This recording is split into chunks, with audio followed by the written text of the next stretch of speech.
બચ્ચાને જ્યારે જીદ કરતું હોય ત્યારે એની જીદ દરેક જીદ જે ખરેખર ઘણીવાર વેલિડ નહીં પણ હોય તો પણ કોણ પૂરી કરશે?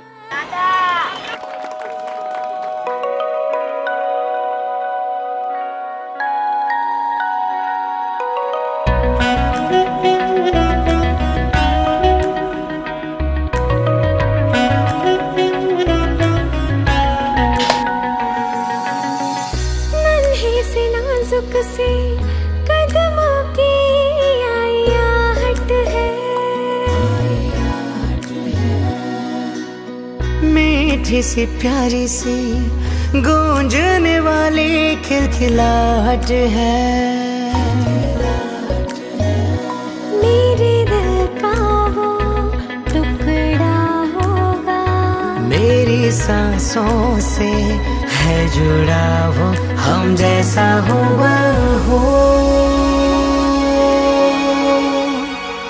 कोई आएगा आएगा कोई आएगा, खुशियाँ लाएगा आएगा कोई आएगा।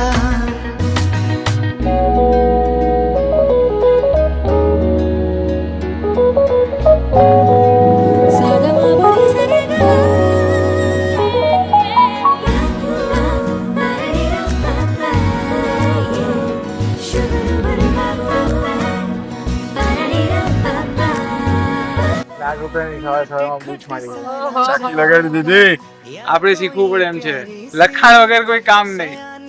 લખાણ નું રેકોર્ડ રાખ્યા.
ધન